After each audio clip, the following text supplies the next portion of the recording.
سلااو ڕێز خۆشەویستان، ڕۆژ و احترام بۆ هەموو لە یەکتان هەیە. هیوادارم کە زۆر زۆر باش بن. وەکو ئەم بەیانیە هەروە وتم کە بە دوای سەعات 12 کۆمەڵی قسە باسەکەم. هیوادارم کە بۆ چوونی خۆم لەسەر هەندێک شت بڵێم و سوودیشی هەبێت بۆ هەموو لایەک. هەروە دەست پێکەین تاوکو هەندێک لە دۆستان کۆ بنەوە دوای ئەوە لە کولمەودایە کۆمەڵی قسەباس پێشکەش بە هەموو لایەکەکەم ئازیزان و خۆشەویستانی بەندەی مخلیستە.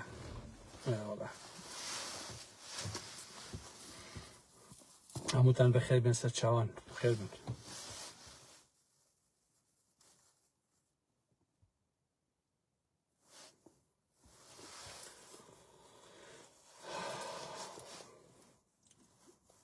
لەناو میلەتی ئێمەیە پشتیوان ڕوو ئەدا خۆشەویستان، یعنی هەستەکەی کە تۆ نازانین، یعنی نازانین لەکوێ ئەژیت یان لە کام قەڕنا ئەژیت. طبعا لەسەر مەسەلەی بەریتانیا ویستم دوو قسە بکەم. دیارە کاڵێم بەریتانیا قەسم هەموو کوردانی بەریتانیا نییە. زۆرینەی هەرە زۆری کورد بەڕەهایی گاڵتەیان بۆ ئەقڵێت کە کۆمەڵێک مەلای داعش لە بەریتانیا ئەیکەن، خەریکی پارەپیاکردن و ئالم بابەتانە. بەڵام ئەوەی کە زۆر بەلام وەسەیرە دووشتە. یەکەمیان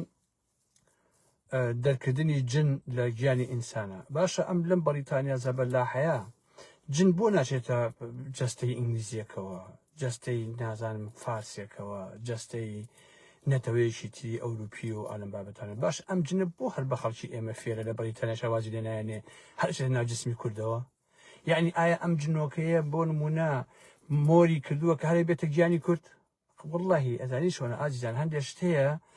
بەڕاستی جێگەی شەرمە ئینسان لە ئالەم سەردەمەیە هەر بیریشی لێ بکاتەوە. یعنی سا بۆ خۆم تەریق بمەوە کە باسی ئەم مۆزوعە ناکەم. بەڕاستی ئەمە خاڵێکە کۆمەڵی خەڵکی ساختەچی یەن پارەی پێپەیاکەن، کۆمەڵی خەڵکیش ئەحمەق کراون لە ڕاستیە، ئەچن پارە ئەدەن بەم ساختەچیانە و هینەکەن و ئەواکەن. ئەمان خوان دەوڵەمە نەکەن، ئەمایش خۆیان گیر کرد وڵات جن لە گیان مایە و نازانن بابەتانە. خاڵی دووهەم مەسەلەی مارە بەجاشە. عزیزان منطقی تیانە لە بەریتانیا ئالەم سەردەمەیە مارە بەجاش هەبێ کاکە. یعنی لە هەر ئەم مەلا داعشە ساختەچیانە کۆمەڵی خەڵکیان ئەحمەق کردووە کابرا لە گەشتنەکەیە شەڕێ بێت تەڵاکێکە خەیە سەڵێ مارە بەجاش. ئەیبن دوو لە ڕووی ئێوە شەو تا بەیانی کابرایشی کرد لەگەڵی هەموو شتێکە کات و بەیانی بۆی تەڵاق هاتەوە. باشە لەم لایشەوە ئەگەر ژنەکەی سەری پیاوێ بکە ڕەنگە هەزار پەرپەتێنی پێ بکە. ئەی تۆ بە ناوی چی وەم ژنە دەخیتە بەدەستی پیاوێکی تر کاکە؟ ئەی هاوار تۆ بە ناوی چیەوە؟ یعنی چی مارە بەجاش کاکی شیرینم؟ باشە تۆ لەکوێ ئەژیت؟ یعنی تۆ لەو کوردستانەوە ڕاکردووە بۆ بەریتانیا، لە بەریتانیا مارە بەجاش بە ژنەکەتەکەی ها؟ سەیرە کاکە، تۆ چۆن ئەوەندە ئەحمەق کراوی کاکی ژیان؟ بەس با من تێبگەم تۆ چۆن ئەوەندە ئەحمەق کراوی کە بێت ژنەکەی خۆت لەبەرەوەی کە تەڵاقی کەوتووە نازام چی بۆ بچی بخێتە بەردەستی کابرایەک شەوە تا بەیانی ئاخر با هەنێ قسە هەیە نەیکەم بەیانیش تەڵاقی با بۆ تو بێتەوە بۆ ماڵەوە بڵێ وەڵا ئەوم کردووە. چیە کاکە؟ تۆ بە شەری بەڕاستی یا حیوانی جوانیە لە واقع. لەم لاوە ئێوە لەسەر ماچێک کوژنتانە کوژن بێنە بەرچەقۆ، لەم لایشەوە خۆتان بە گفتی دوودانە مەلای داعشی ساختەچی ئەچن ژنەکەتان خەنە بەدەستی پیاوێ وەڵا ئەمە مارە بەجاشەکەن. لە بەریتانیا مارە بەجاش بە قورئان لە کوردستانە نەماوە. ئازیزانی ئارام ئەحمەد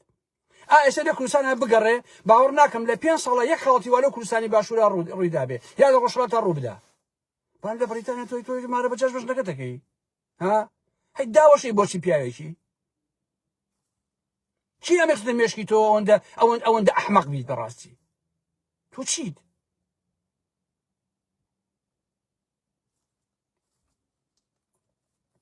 عزیزان کۆمەڵێک طبعا ئەوتان لەبیر چێکە من باسی ئیسلامە سیاسیەکانەکەم، ئیخوانی و سەلەفی و نازانم تەڕەماش و تەڕەساز و عالم جاش و خائینە بەکرێ جیراوان هاتووە لە کوردستانی باشوورەوە. ئەمانە بە هەموو پەیوەندیژی هەموو شتێکی میلەتی کورد کە جلی کوردی لەبەرەکەن ئەوەش بۆ چاواشەکاری بۆ شارەزاییتەن. ئەگەنا دژی جلی کوردیشن دزداشەیان نەوێ باش نییە یان پۆشاکی تورکیان نەوێ بە درۆ جلی کوردیش لەبەرەکەن. ئازیزانی ئارام ئەحمەد باش نییە وەکو وتومانەکە دژی هەموو شتێکی میلەتی ئێمن و ئێستا ماوەتە سەر ئەوە ئەیشانوێ خێزانیش تێک بدەن لە باشووری کوردستان یعنی پەیوەندی خێزانەکەیشان تێک داوە وایان کردووە کە ئەگەر سەر بە گروپەکەی خۆی نەبێت دژی براکەیەتی ئەگەر سەر بە گروپەکەی خۆی بە دژی ژنەکەیەتی ئەگەر سەر بە گروپەکەی خۆی بە دژی کوڕەکەی خۆیەتی یعنی شیرازەی کۆمەڵگایان بە تەواوەتی ئەم ئیسلامیانە لە بەدێک هەڵوەشاندووە خێزانیان نەهێشتووە و کۆمەڵگایان پڕ کردووە لە فەساد و بێئەخلاقی باشە معقولە ئازیزان هەڤاڵ ئەبوو بەکر فیلمی سێکسی هەیە معقولە لەناو هینی پارێزگارە با بڵێن کە ئێم پێمانوە بۆ ئەمە گۆڕانکاریەکە کامێران بۆ داناوە بۆ ئەویش معقولە مەلای هی ناوی چیە ئەمەی سەرای ئازادی ناوی چی بوو کابرای ئیسلامی معقولە فیلمی ڕووتی هەیە کاکە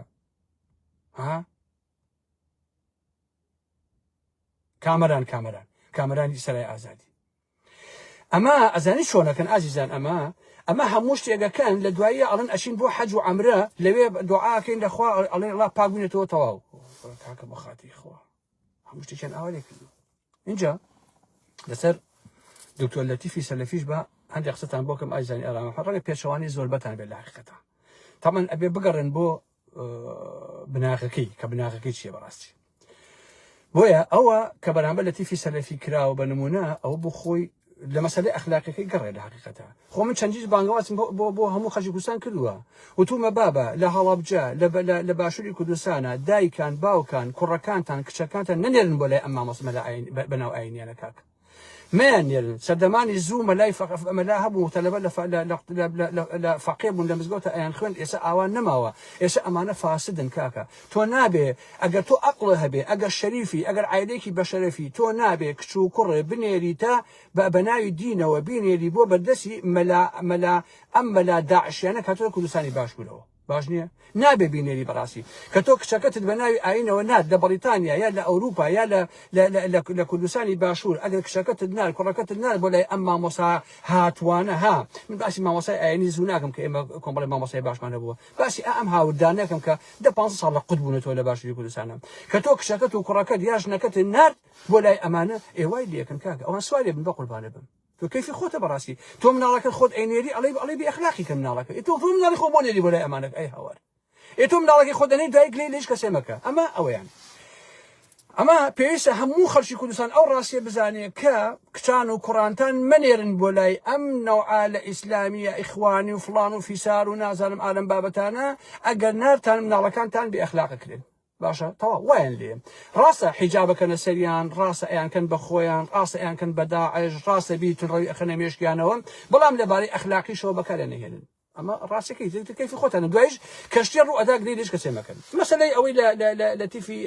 دکتۆر لەتیفی سەلەفی عەزیزان لە مەسەلەکە گەڕێ کە مەسەلەی چات و قسەکردنە لەگەڵ ئافەتێک و ئالەم بابەتەنە با ئێمە بچین بۆ شتێکی تر جارێ یەکەم شت لوتکەی بی ئەخلاقی ئەوەیە کە تۆ هەسیت لەبەر ئەوەی کە ڕقت لە زەلامێکە باشە یان ئەم زەلامە دشتە باشە تامان وەکو پێ ئەمە پیلانگیێڕیە دژی لەتیفی سەلەفی کراوە پیلانگیێڕی جیاوازە مەسەلەی عیشق و سێکس و ئالەم بابەتانە جیاوازە ئەمەی بەران بەو کراوە ئیسلامیە توندڕەوە تەکفیریە داعشیەکان کردویانە بەران بە لەتیفی سەلەفی باش نییە یعنی کێشمەکێشەکەی سڕاعی سیاسیە وەکو چۆن یەکێتی یان پارتی یان دەستگاکار مخابراتیەکانی ئیسرائیل و ئەوانە ئەچن بۆ نارەکانی خۆیان کەمیندا ئەنێن ئەچن فاقدا ئەنێن ئەچن وایان لێ ئەەکەن کە ژن بنێرن بۆ لایەن و بۆ ئەوی ڤیدۆ ڕسمیان لێ بگرن و لەدا بەدناویان کەن ئەمە هەمان سڕاعە بەڕاستی ئەمە جارە من لە پارتیە تێناگەم کاکە هەر شتێک لەو منتیقی سێمانیان ڕوو ئەدا مێدیای سێبەری پارتی یەکسەر پەرلەمانی پاڤڵ تاڕەبایدا ئەوە پاڤڵ و دەستگای زانیاری دایانە بە لەتیفی سەلەفی نەخێر ئەوان دایان نەناو کاک ئەمە ئیسلامیە توندڕەوە داعشە تەکفیریەکان دایان ناوە کە پێیان وایە هەر کەسێک و خۆیان نەبێت ئەمە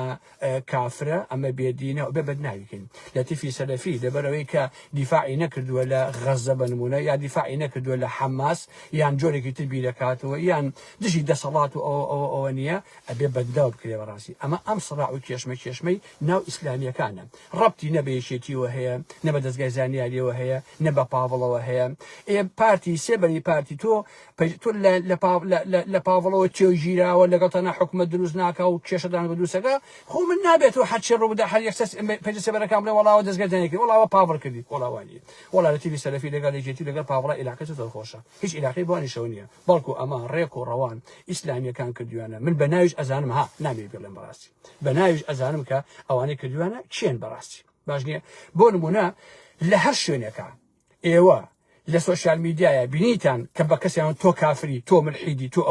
ئەو جەماعەتن بەڕاستی تەکفیریەکان کە پێیان وایە ئەوە داعشەکان جگە لە خەسەریکە ئەوە لە تیوی سەلەفی کێ بڵای کردەوە یەکەم جار داعشەکان بڵیان کردەوە زەلامەکان بۆ خۆی دیارەکە کێ لە پشتێ دەنگی هەیە دەنگ باش نییە کە چی کردووە داعشەکان بەڕاستی ئەویان بڵاو کردوێتەوە ئەمانە ئاوان یعنی بۆ نمونە هەر لە خۆ بە منەڵی ئارا مەحمەد بێدین کافر ئەبێ سەری ببڕێ ئەمانە کاکە ئەمە بەداخەوە ڕاستیەکەی ئەو مۆزوعی لە تیفی سەلەفیە اینجا ئازیزانی ئارا مەحمەد طبعا دكتور تيفي سلفيش ابيت بابا عيبه توش يتبراسي اما تبو قد ام داوانو او بلن كميني بودا ان كسر كتشيكي ان يلي جني ان يلي خشي ان يلي بوي كبير لقطوا بيت قطاب خانكتو بيت دس في البيت انجا بيت تو اسارك ابو اوي كشخص يدير بين البايس سيكسيو انجا او بلاي كاتو بوي لشخصيته لها مشتكي تو بدا تو خش ابي خشالي كاكا تو تنجن هي تو تندي مناوض هي كشو كره هي عيبه كاكيت يعني بيريز بوناك تو خلنا او داوانو هر افتيات قصه لقلاكا ضربك اللي بدا ميكا كاكا خلص قال جاني براسي كاكا تو ازاني ك لباشري كردستان حموشتك بوا باخلاقي كاكا جان او سيبا شصاله منها بخمان بباريزم كاكا جان ناكيتو هر افتي بيت شخص لقلاكا اساره كايس بشي كومل قصوشي داك دوي شاكس همي بوش كاندني يكتره انجا اجزاني ارام احمد شجن بيت بياوبي هر انسانيك هر ايديولوجيايك هر بيرو باوريك اون شرف واخلاق وكرامتي هبه مسائل اخلاقي بكان نهني بوش كاندني نارك اخوي براسي تو اروي لشروشيك ان يري بو ارام احمد سخيفك خود ان يري بو لطيفي سلفي بو فلان بو املا بو اولا بو فلان نسل شاعر بو اوي هسي دابنش دويه بدناوي كي اما او بري باخلاقي براسي اقل لطيفي سلفي يقجال دباري اخلاقي ولا اواز به كوالامي بو افت داوتوا ك تكفير كان ناديانا بوي كمين بوداناوا او هزار جار او كساني او كلام كذا باخلاق وبالروشن براسي كاك بشرف اويه كاروا جن انيري بو كسيك بلا برو اساريكا باس سيكسي دابكا اما او دانغو فيديو بين بو املي بين بلايك نو براسي لبروا بلدت التي من ايوا علم ايوا براسي باخلاق براسي بشرف براسي بقيمه اجر ايوا دشي التي في سلك دشي كسيكن لشروشك منيرن بو كسكا بلا برو امي لقلاكو اساي لقلاكو اوابكو كبوي ملفي اللي بقيتو بشي بلايكيتو اما براسي باخلاقي كاكا تو اروي لشروشكي باشا سب اسلامي داعش كاني بو اويكا لا اسلامي برانبر بي كسرع لقال يا هيا هسي بري دابنشي فيديو اللي بقيتو دني بلاوكيتو لدوايا اوكي اما زوزو شرمزاري براسي كاكا خو هموتان ازانن من به هموت وانا مو دشي همو جور اسلاميه كم لباشري كردستان باسي قسم اسلامي سياسيه بلان برانبر ببارتي يكيتي فلان تو او بكري او باخلاقي براسي جن اگر شرفي هبه نابه دابنشي ياري ببياوكا بياو اگر شرفي هبه نابه دانشي ياري بجنكا براسي باشا جنيت اگر شرفي هبه نابه ب كومولش برا بيكا لبناوي اوياكا زلامي كتب شكينت من ازالنا في سلفي خلافي كدوا وازالم ابي يتداش كني اما دو جارتو كاكا تو شم حالتان ابوي باش دبوك يتام داوانو ابي تو طواري كاكا ثمانيه كته زور عيب كاكا هزار جار مان البابا عزيزاني من صد جار من بوك نكتو ثم بابا اجر جنك تو خوشه باشا اقصانه بوكا بلا زحمه النبي كاميرا بو من مكروا قصبوا من منوس زحمه النبي باشي اوان بو مكا بيبر اوتيلي بيبر مالي بس اللي بتصوتوا هاد بس اللي بتصوتوا كاكجا انتو توبو خدك انا ام داو كاكا توبو دا انشي امهم بدن امهم قصاناكي بو افتي كاكا لبروا ابي انسان توزي عاقل بعاقل كاكا عقل بو انسان خوشه كاكا وتمان سيكس بشكل لجياني انسان والله اواجني تو انسان او نج بو تنازلي بوكا او نج خوي بو رسواكا براسي كاكا ازاني افتيجيت باجنيا كتو نايناسي تلبتا فلانتا امتا اوتا ابي بهيجو نسبه لا براسي ابي هلك باسي بيكت بلا برو جاي كذا قام ناقصنا كي براس باجنيا اما اوا مرام حالته كان ازان ليش بدنوا من ازان عقام ليه همو اسلاميه داعش تدروا كان يشجع التي في سلفه خوان زو شريبن امام صاحب تو خوانك الكاكا تۆ خۆ نەدەول لە کەمەرۆ بیگرمیا لە پشتەوە بۆ والیەکەم کاکە هەمووتان بێخلاقن کاکە ژیان باش نییە هەمووتان خەریکی ئەو بەزمەن بابە هەمووتان خەریکی ئافرەتن بە قوربان هەمووتان خەریکی سێکسن کاکە ژیان قەسەم بەخوا سوال خوشی خۆتانە بن ئیتە ئەوەی بۆچیە کاکە قەسەم بەخوا ئیسلامی سیاسیەکان ئێوە یعنی سێکس و ژن وەرە من سێکس و ژن لە گوتارەکانتان دەرەکەم بزان یەخستان پێمێ لە دنیاە خسێ ئێوە هیچ نییە سێکس و ئافرەت نەبێت ژن وای کرد ژن واڕۆی ژن ئەبێ وابێ ژن ئەما بێ خۆشتان خێکی بێخلاقین بە وەڵڵاهی ئازیزانی ئارام محەممەد ئەمە لا داعشیانە ئەچن ژنی مێردار مارە ئەکەن باش نییە سێکسی لەگەڵاکەن دوێڵ دەبڕ خۆحافیزی بێت ئەخلاق و ئەتواری ئێوەیە لەبەرەوە دامەنیشن دوای تەکفیریەکان مەکەون داعانیشن هەموو عالم کافر و جوولەکەی و ئەلم بابەتانە ئەوە سڕاع ئەوە نە ئیلاقی بەیەکێتیەوە هەیە نە ئیلاقی بەکەسەوە هەیە باڵکو ئیسلامە داعشیەکان ئەوەی کە هەموو دنیایان پێ کافرە پێیان وای لە تیوی سەلەفی بێدینە کافرە پیاوی ئیسرائیلە ئەمەیە ئەوەیە باش نییە هەڵ ئەسن ڕێک و پێک ئەوەیان ژنێک ئەلێرن ئەڵێن بڕە ئەوە بکە ئەوە ئەمانش بێ ئەخلاقن بەڕاستی هەش دەستگایەک ژنێک برێرە بە نمونە بۆ ئارام محەممەد بێوێ هەڵی خەڵەتێنێ بێوێ ئیساری جنسی بکە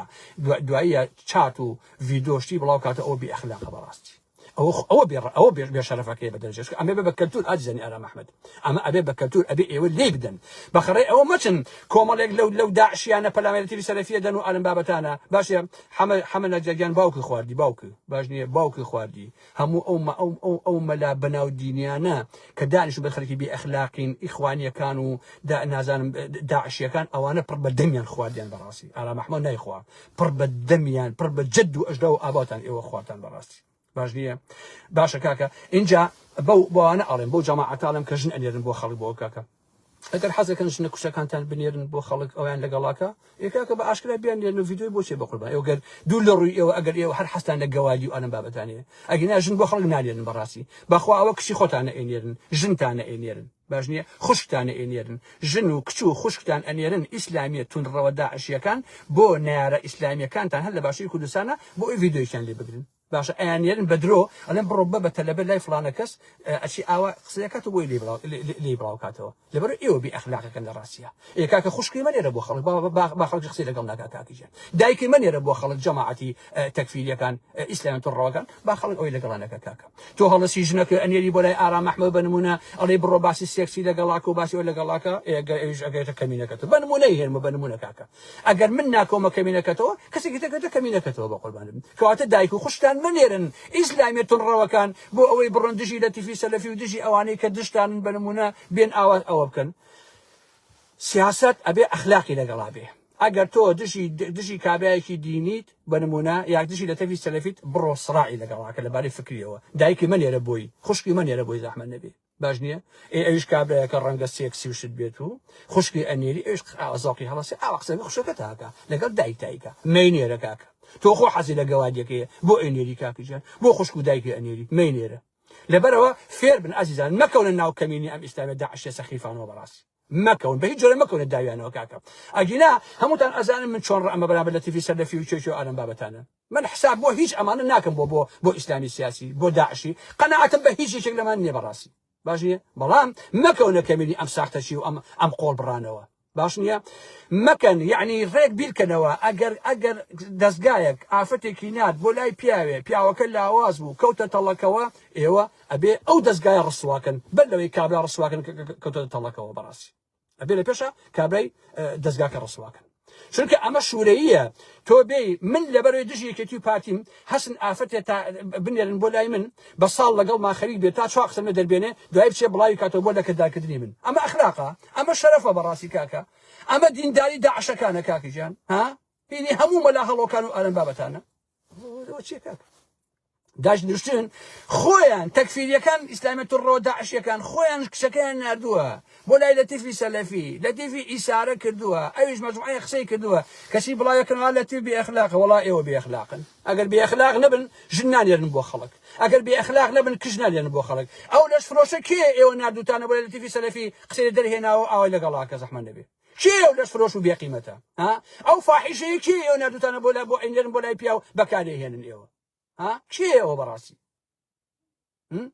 ئەگەر تۆ ئەگەر بەلەتیفی سەلەفی نایۆری دایکی منێرە بۆی کاکە خوشکی منێرە ژنی منێرە تەکفیریەکان باشە من ئاگام لێکێ بڵێ واللهی ئازیزان ئەو کەسەی یەکەم جار ئەو ڤیدیۆ ڕسمانی بڵاو کردەوە طبعا لە بەریتانیا یەکەم بی ئەخلاق یەکەم بێ شەرەف یەکەم بێ ئابڕووە باوەڕکە لە کۆمەلگای مرۆڤایەتیە باشە کاکە دەنگەکەی دیارە کە لە پشتی قسەکەی لەتیفەوە یەکدەنگی خۆی تێدایە کاکە چییە کاکە عیب شوورەی ئەمە چییە ئەمە تۆ دژی لە تیوی سەرەفی وا ئەڵێ بەیانی ڕەنگە لە تۆ ڕوو بدا کاکە لە براکە ڕوو بدا براکەم ئەمە ئینسانیت ئەکەوتە تەڵەکەوە بە قوربانتان بم ئینسانە کاکە شەو دانیشتووە ڕەنگە ئەوە بێ ئافەتێکی جوانە چێ خۆیان ئەکەوێتە کەبینەوە بۆی ئەنێرن قسەیەکە جاری وهەیە یەک دانە ساڵ خەریکە بۆ دوو قسە ئازیزانی ئارام ئەحمەد یەک دانە ساڵ خەریکە بۆی دوو قسەی دەربێنێ بە قوربانە بم ئەکرێ تووشی ئێمەش بێ و حاڵەتانە کاکە باش نییە من خۆم لە بەدەژای ئەم هەموو ساڵە ڕەنگە دەیان جار خەڵک پەیوەندی پێوەکردن بەڵام من خۆم لێلا داوە بەڕاستی بۆی نەکەمە ناو داوە بە قوربان بەڵام هەندێک پیاو هەیە لاوازە هەندێک پیاو هەیە لەبەر سێکسا کاکە گیان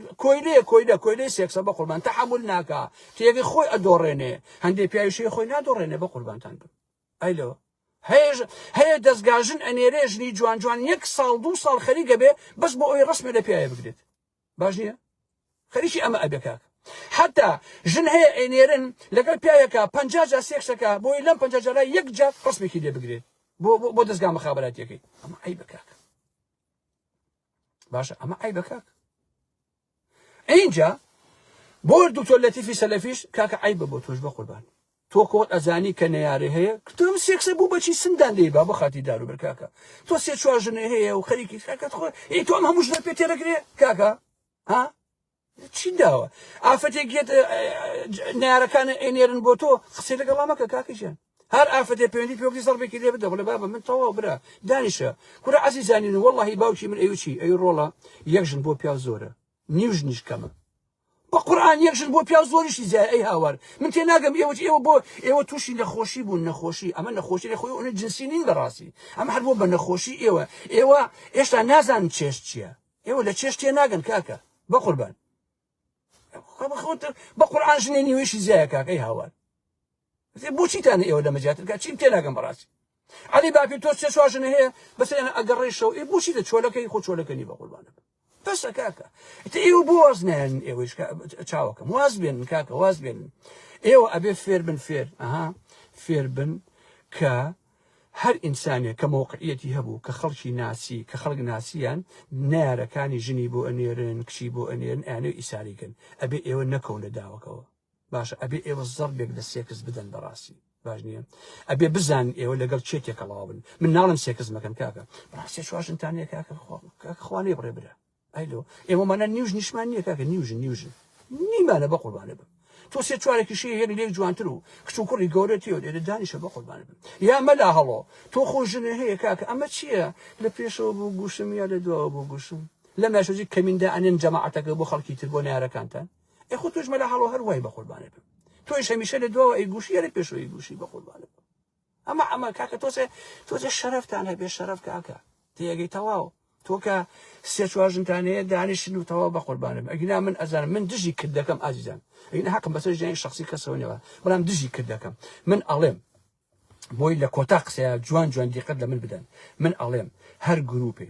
هەر دەسە و تاقمێ ئافەتیان نارد بۆ کەسێکی نەیاری خۆیان بۆی بیخاتە داوەوە یەکەم جار ئێوە ئەبێ ئەمە ڕسواکەن ئەمە بی ئەخلاقیە دوای ئەوە پەلاماری ئەو کەسە نەکەوتە داوەکەوە بەڕاستی باش نییە ئەبێ لە پێشە ئەمە ڕسواکەن بەڕاستی ئەبێ ئەو بێشەرەفانە ڕسواکەن کە لەبارەی فکری و معریفی و دینیەوە بە بەرامبەرەکەیان ناوێرن ئەچن ژن و کچ ئەنێرن بۆ ئەوەی کابرا ئیسارەکەن دوو ڤیدیۆیان لێ بگرن ئەمە بی ئەخلاقیە بەڕاستی ئەمە بێشەرەفیە لەبەرەوە من لەم حاڵەتە دژی ئەوانم کە ئەویان کردو بەڕاستی باش نییە دژی ئەوانم کە ئەو کاریان کردو کێشن ئەوانە بەخوا عیلاقی بەیەکێتیەوە نییە پارتی درۆکە ها بەخوا عیلاقی بە دەستگای زانیاریەوە نییە بەخوا عیلاقی بە پاڵەوە نییە ئەسڵ ئەساسی نییە لە تیڤی سەری لەگەڵە عیلاقی خۆشە ئەمە عیلاقی بەسەر ئەو ئیسلامیە خۆتان ئەزان چیە ناو نابم لە تیڤی سەری خۆشی کچەکە ناسێ ئەزانێک چیەیە ئەیزانێک چێ نادوێتی تووشی ئەو حاڵەتە بووە وەڵڵای ئەزانی ئارام ئەحمەد ئیسلامیەکان خۆیان ئەمیان جیلەتی سەلەفی کردووە باش نییە خۆ لە قسەکان تێگن کە ئەوانەی چێن ئەو تەکفیریانە ئەوانەی کە هەموو کەسێکڵێن ملحید ماڵی ئاوابێ ناری ملحید لەگەڵ خۆی نەبێ ملحیدی تۆ ئەو جەماعەتە تونڕەوە داعشیانن خۆشەویستانی ئارام ئەحمەد ئیتر کاتان ناگرم ئازیزانی ئارام محمد خۆشەویستانی من خواتان لەگەڵ لەبەر ئەوە دایما ئەگەر بینیتان دەستگایەک ژنێکی نار بۆ کابرایەک دژی دەستگاکە بچکەوە ئەبێ بە کەلتور کاکە ئەبێ بە کەلتور وای لێیە یەک پیاونەیە لەگە یەک ژنا قسە بکە کاکە یەک پیاونەیە لەگە ژنێکە قسە بکە برا تەواو ئەوە من ئێستا گەر بۆ نمونە ژنێ بێ میوانی من لێرە لە هازەکە ئارام محمد بێژکە و پیاوی بینێ باش نییە ئەم ژنە ئەبێت چۆن بێ بۆ نمونە کاک لەتیفی سەلەفی و کاکەکانیتە بێ وریا بن بۆ مۆزوعانە ئەگەر ژنێ بێ بۆ لای ئارام محمد بۆ نمونە ئەگەر خزمیشی بێ هەر بە سەردانی ئاسایی بێ بە سەردانی ئاسایی بێ یەکەم شت پێی بڵێن ئەوەی پێ بڵێن یەکەم شت ئەبێت سەعاتە دەسان نەبێ مسیدە دەسان نەبێ بازگرە دەسان نەبێ ئەمانە قۆپشەی پێوە نەبێ عینەکە لە چاوانە بێ یعنی ئەبێ یەک جلی سادەی لەبەر ئەبێ هیچ شتێکی پێوە نەبێ مۆبایلی پێ نەبێ هیچی پێ نەبێ بەڕاستی باش نییە لە بینیش ئەبێ ئێوە ئاوا بکەن سەردەمەکە سەخی بووە بەڕاستی کاکە سەردەمەکە وایە کەچی ئێوە ئەچن دانیشن لەگەڵ ژنێکە دانیشن ئەوە قسانەکەن و نازان کەتان خەنە داوە کۆرەبا بۆ خاتی دار و بەربەخۆ ئاگاتان لێ بێ کاکە ئاگاتان لێ بێ بەسا ئاگاتان لە خۆتان بێ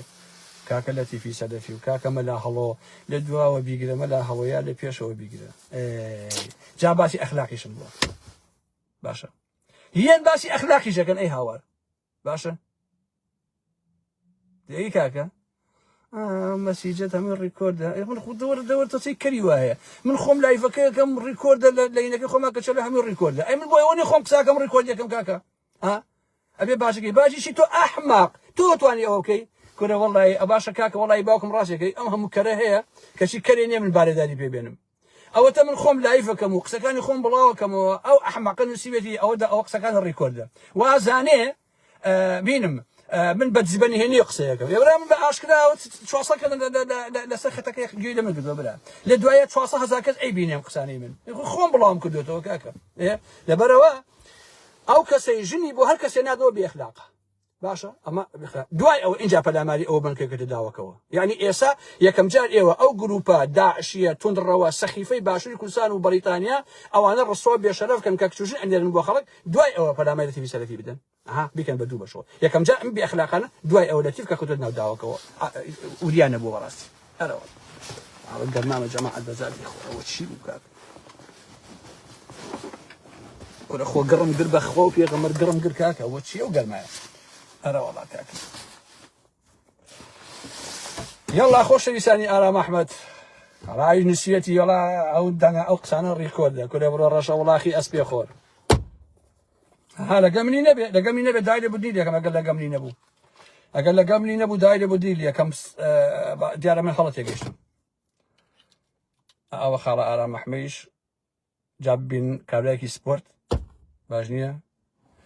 لبروا من إتقسنا كم خوش يساني أرام أحمد لبروا هر كاتك أما نصيحتي بلا بشكولك خوتان به هر كاتك بياوك هستا لجنيك قصي كد دنگكي ريكورد كد شاتكاني هال كد بو أوي كبلاوي كاتو أو بأخلاق أو بشرف براستي باجنية هر جنيك هستي لقال بياوك بناوي خوش يسيو أو شتانا بكا رسمي شاتكاني بقري دنگي ريكورد كا أو بشرف وبعيلة أو حق نيه يالي لراستيا أو أبي الرسوا بكرين لبرو أوانە بێشەرەف و بێئەخلاقن کە ئەو کارانە ئەکەن کاکە متمانەیان نێشتووە سیقەیان نێشتووە باشە ئێستا ئیسلامیە توندڕەوە داعشیەکانیش یەن ژن و کچە نێرن بۆ لای ئەوانەی کە ڕقیان لێیانە وەکو لە تیڤی سەلەفی بۆی لە تیڤی سەلەفی بوروژێن لەبارەی سێکسیەوە و ئەو ڤیدۆشتین لێ بگرن و ئەوە مێنێرن کاکەجیان مێنێرن کابرا پیاوە و تۆش مێنێرە بووی ئەی نێری بووی ئەوەی دیەکە کاکەجیان تەواو کورت و کەلمانچی ئەتانوێت چی بکەن